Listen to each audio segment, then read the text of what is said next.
ਸਤਿ ਸ਼੍ਰੀ ਅਕਾਲ ਜੀ। ਖਬਰ ਪੰਜਾਬੀ ਟੀਵੀ ਦੇਖ ਰਹੇ ਸਾਰੇ ਹੀ ਦਰਸ਼ਕਾਂ ਦਾ ਹਾਰਦਿਕ ਸਵਾਗਤ ਹੈ। ਅੱਜ ਦੇ ਇਸ ਕੈਨੇਡਾ ਦੀਆਂ ਪੰਜਾਬੀ ਖਬਰਾਂ ਦੇ ਨਿਊਜ਼ ਬੁਲੇਟਿਨ ਦੇ ਵਿੱਚ ਸ਼ੁਰੂਆਤ ਕਰਦੇ ਹਾਂ ਹੈਡਲਾਈਨਸ ਤੋਂ। ਕੈਨੇਡਾ ਦੇ ਪ੍ਰਧਾਨ ਮੰਤਰੀ ਜਸਟਿਨ ਟਰੂਡੋ ਨੇ ਕਰੋਨਾ ਮਾਮਲਿਆਂ ਤੇ ਜਤਾਈ ਚਿੰਤਾ ਅਤੇ ਪੇਸ਼ ਕੀਤੇ ਗਏ ਬਜਟ ਦੇ ਗਿਣਵਾਏ ਫਾਇਦੇ।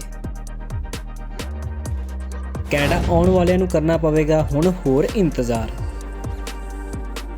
ਕੈਨੇਡਾ ਦੇ ਪ੍ਰਧਾਨ ਮੰਤਰੀ ਅਤੇ ਹੋਰ ਵੱਡੇ ਲੀਡਰ ਕਰੋਨਾ ਵੈਕਸੀਨ ਲਗਵਾਉਣ ਦੀ ਤਿਆਰੀ 'ਚ।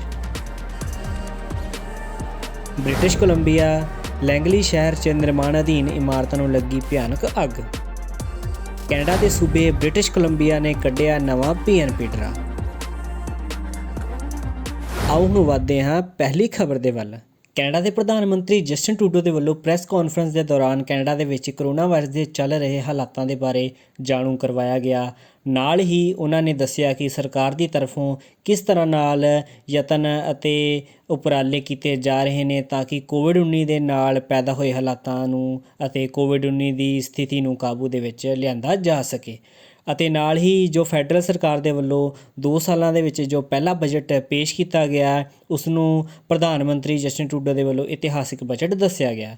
ਇਸ ਬਜਟ ਦੇ ਵਿੱਚ ਕੀ ਕੁਝ ਖਾਸ ਰਿਹਾ, ਇਸ ਦੇ ਬਾਰੇ ਵੀ ਉਹ ਜ਼ਿਕਰ ਕਰਦੇ ਹੋਏ ਪ੍ਰੈਸ ਕਾਨਫਰੰਸ ਦੇ ਵਿੱਚ ਬੋਲਦੇ ਹੋਏ ਨਜ਼ਰ ਆਏ। So let me just say a few words about what this all means for you and your family, especially with the third wave hitting so many communities hard. Job one is keeping you safe. From continuing to secure vaccines to investing in healthcare, we will finish this fight against COVID-19. In fact, on vaccines, we've now delivered over 13 million doses to the provinces and territories, doses that are being rolled out in clinics and in pharmacies across the country. Earlier this morning, the Deputy Prime Minister and I sat down with pharmacists based everywhere from Vancouver to Corner Brook. They talked about their presence in so many communities across the country and the links that they have with neighbours and community members on trusted health advice. They are incredibly trusted as health professionals, and they've been delivering vaccinations from coast to coast to coast. We will continue to work with them and support them as they reassure Canadians, give them confidence, and mostly continue to do the essential work of getting us all through this pandemic. Everyone's been stepping up, and I really want to say to all frontline healthcare workers of all different types, thank you for the incredible work you've been doing all year, quite frankly, for this last hard push through these coming weeks and months as we get through this third wave and hopefully fully beyond COVID-19. In the last year, we promised to have people's back through this crisis. That means protecting you and your family. It also means making the right investments on what comes next. We remember what happened when the previous government cut support too quickly during the Great Recession of 2008. We won't be making that mistake.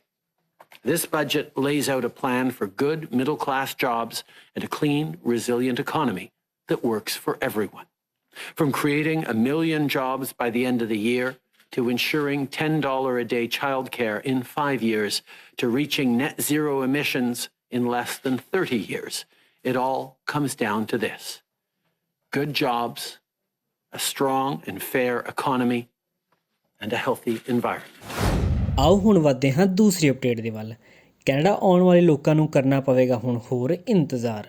Canada ਸਰਕਾਰ ਦੇ ਵੱਲੋਂ ਆਪਣੇ ਦੇਸ਼ ਦੇ ਲੋਕਾਂ ਨੂੰ ਸੁਰੱਖਿਅਤ ਰੱਖਣ ਦੇ ਲਈ ਹਰ ਜ਼ਰੂਰੀ ਕਦਮ ਚੁੱਕਿਆ ਜਾ ਰਿਹਾ ਹੈ ਅਤੇ ਕੈਨੇਡਾ ਸਰਕਾਰ ਦੇ ਵੱਲੋਂ ਗੈਰ ਜ਼ਰੂਰੀ ਯਾਤਰਾ ਯਾਨੀ ਕਿ ਨਾਨ ਐਸੈਂਸ਼ੀਅਲ ਟਰੈਵਲ ਉੱਤੇ ਪਾਬੰਦੀਆਂ ਲਗਾਈਆਂ ਹੋਈਆਂ ਨੇ ਅਤੇ ਇਹ ਪਾਬੰਦੀਆਂ 20 ਮਾਰਚ ਤੋਂ ਬਾਅਦ ਲਗਾਤਾਰ ਜਾਰੀ ਨੇ ਅਤੇ ਕੈਨੇਡਾ ਅਮਰੀਕਾ ਬਾਰਡਰ 'ਤੇ ਗੈਰ ਜ਼ਰੂਰੀ ਯਾਤਰਾਵਾਂ ਲਈ ਲਗਾਈਆਂ ਗਈਆਂ ਪਾਬੰਦੀਆਂ ਦੀ ਮਿਆਦ ਵਿੱਚ ਸਮੇਂ-ਸਮੇਂ ਉੱਤੇ ਵਾਧਾ ਕੀਤਾ ਗਿਆ ਹੈ ਅਤੇ ਹੁਣ ਇੱਕ ਵਾਰ ਫਿਰ ਕੈਨੇਡਾ ਅਮਰੀਕਾ ਬਾਰਡਰ 'ਤੇ ਗੈਰ ਜ਼ਰੂਰੀ ਯਾਤਰਾ 'ਤੇ ਲਗਾਈਆਂ ਗਈਆਂ ਪਾਬੰਦੀਆਂ ਨੂੰ ਵਧਾ ਦਿੱਤਾ ਗਿਆ ਹੈ, ਜਿਸ ਦੇ ਬਾਰੇ ਅਪਡੇਟ ਦਾ ਐਲਾਨ ਬਾਰਡਰ ਸਰਵਿਸ ਏਜੰਸੀਜ਼ ਯਾਨੀ ਕਿ CBSE ਦੇ ਵੱਲੋਂ ਕੀਤਾ ਗਿਆ ਹੈ ਅਤੇ ਹੁਣ Canada America border non essential travel ਵਾਸਤੇ ਇੱਕ ਹੋਰ ਮਹੀਨੇ ਲਈ ਬੰਦ ਰਹੇਗਾ।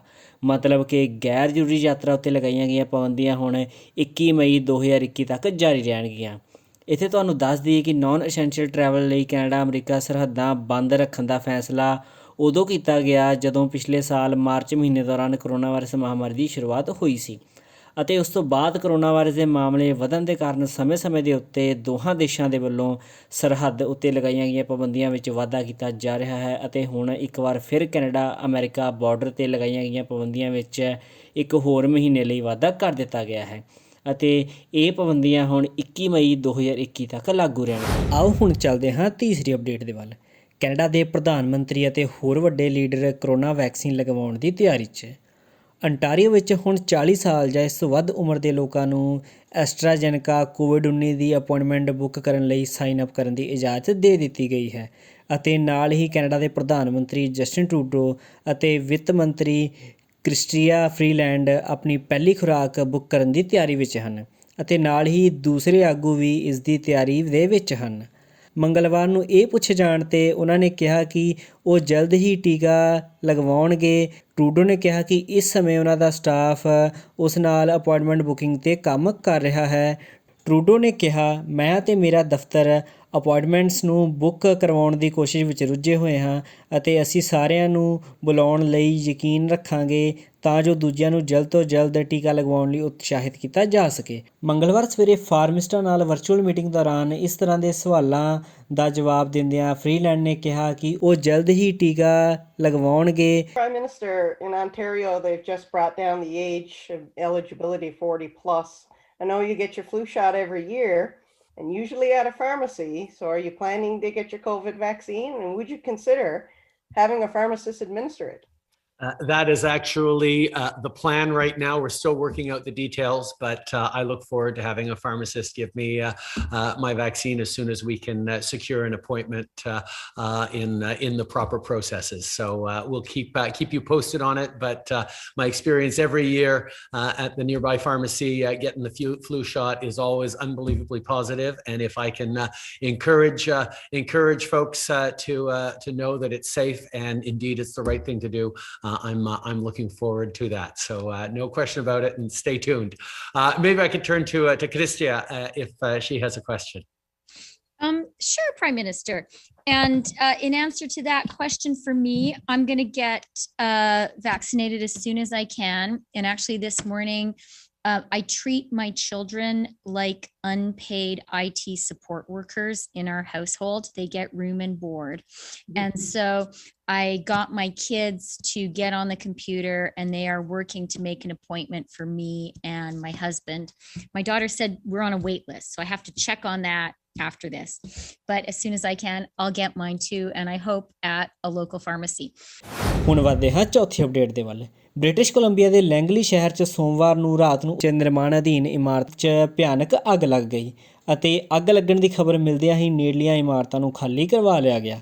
ਸੋਮਵਾਰ ਰਾਤ 9:30 ਵਜੇ ਪੁਲਿਸ ਨੂੰ 208 ਸਟਰੀਟ ਅਤੇ 80 ਐਵਨ ਦੇ ਚੌਰਾਹੇ ਨੇੜੇ ਘਟਨਾ ਵਾਲੀ ਥਾਂ 'ਤੇ ਪੁਲਿਸ ਨੂੰ ਬੁਲਾਇਆ ਗਿਆ ਸੀ ਅਤੇ ਅਧਿਕਾਰੀਆਂ ਦੇ ਵੱਲੋਂ ਨੇੜੇ ਦੀਆਂ ਇਮਾਰਤਾਂ ਨੂੰ ਜਲਦੀ ਖਾਲੀ ਕਰਵਾਇਆ ਗਿਆ ਅਤੇ ਅੱਗ 'ਤੇ ਕਾਬੂ ਪਾਉਣ ਦੇ ਯਤਨ ਸ਼ੁਰੂ ਕੀਤੇ ਗਏ ਅਤੇ ਇਸ ਘਟਨਾ ਵਿੱਚ ਕੋਈ ਵੀ ਜ਼ਖਮੀ ਨਹੀਂ ਹੋਇਆ ਕਿਉਂਕਿ ਉਸਾਰੀ ਅਧੀਨ ਇਮਾਰਤ ਖਾਲੀ ਸੀ, ਪਰ ਆਸ-ਪਾਸ ਦੀਆਂ 3 ਇਮਾਰਤਾਂ ਨੂੰ ਵੀ ਅੱਗ ਦੇ ਕਾਰਨ ਭਾਰੀ ਨੁਕਸਾਨ ਪਹੁੰਚਿਆ। ਆਓ ਹੁਣ ਵਧਦੇ ਹਾਂ ਪੰਜਵੀਂ ਅਪਡੇਟ ਦੇ ਵੱਲ। ਕੈਨੇਡਾ ਇਮੀਗ੍ਰੇਸ਼ਨ ਨਾਲ ਸੰਬੰਧਿਤ ਇੱਕ ਹੋਰ ਵੱਡੀ ਅਪਡੇਟ ਸਾਹਮਣੇ ਆਈ ਹੈ ਅਤੇ ਇਹ ਅਪਡੇਟ ਸਾਹਮਣੇ ਆਈ ਹੈ ਕੈਨੇਡਾ ਦੇ ਸੂਬੇ ਬ੍ਰਿਟਿਸ਼ ਕੋਲੰਬੀਆ ਤੋਂ। ਸਾਲ 2021 ਦੇ ਅਪ੍ਰੈਲ ਮਹੀਨੇ ਦੌਰਾਨ ਇੱਕ ਵਾਰ ਫਿਰ ਕੈਨੇਡਾ ਦੇ ਸੂਬੇ ਬ੍ਰਿਟਿਸ਼ ਕੋਲੰਬੀਆ ਦੇ ਵੱਲੋਂ PNP ਡਰਾ ਕੱਢਿਆ ਗਿਆ ਹੈ ਅਤੇ ਬ੍ਰਿਟਿਸ਼ ਕੋਲੰਬੀਆ ਦੇ ਵੱਲੋਂ ਕੱਢਿਆ ਗਿਆ ਇਹ ਡਰਾ ਟੈਕ ਪਾਇਲਟ ਡਰਾ ਹੈ ਅਤੇ ਇਹ ਇਨਵੀਟੇਸ਼ਨ ਸਕਿਲਜ਼ ਇਮੀਗ੍ਰੇਸ਼ਨ ਅਤੇ ਐਕਸਪ੍ਰੈਸ ਐਂਟਰੀ BC ਸਟਰੀਮ ਦੀਆਂ sub categories skilled worker, international graduates ਅਤੇ ਨਾਲ ਹੀ ਐਂਟਰੀ ਲੈਵਲ ਅਤੇ ਸੈਮੀ ਸਕਿਲਡ ਵਿੱਚ ਜਾਰੀ ਕੀਤੇ ਗਏ ਸਨ ਅਤੇ ਇਸ ਡਰਾ ਵਿੱਚ 90 ਇਨਵੀਟੇਸ਼ਨ ਜਾਰੀ ਕੀਤੇ ਗਏ ਹਨ ਅਤੇ ਇਸ ਡਰਾ ਵਿੱਚ ਮਿਨੀਮਮ ਸਕੋਰ 80 ਰਿਹਾ। ਇੱਥੇ ਤੁਹਾਨੂੰ ਇੱਕ ਵਾਰ ਫਿਰ ਦੱਸ ਦਈਏ ਕਿ ਕੈਨੇਡਾ ਦੇ ਸੂਬੇ ਬ੍ਰਿਟਿਸ਼ ਕੋਲੰਬੀਆ ਦੇ ਵੱਲੋਂ ਹੁਣ 20 ਅਪ੍ਰੈਲ ਨੂੰ ਕੱਢੇ ਗਏ ਨਵੇਂ ਟੈਕ ਪਾਇਲਟ ਡਰਾ ਦੇ ਵਿੱਚ 90 ਇਨਵੀਟੇਸ਼ਨ ਜਾਰੀ ਕੀਤੇ ਗਏ ਹਨ। ਇਹ ਸਨ ਕੈਨੇਡਾ ਨਾਲ ਜੁੜੀਆਂ ਕੁਝ ਅਹਿਮ ਖਬਰਾਂ। ਬਿਊਰੋ ਰਿਪੋਰਟ, ਖਬਰ ਪੰਜਾਬੀ।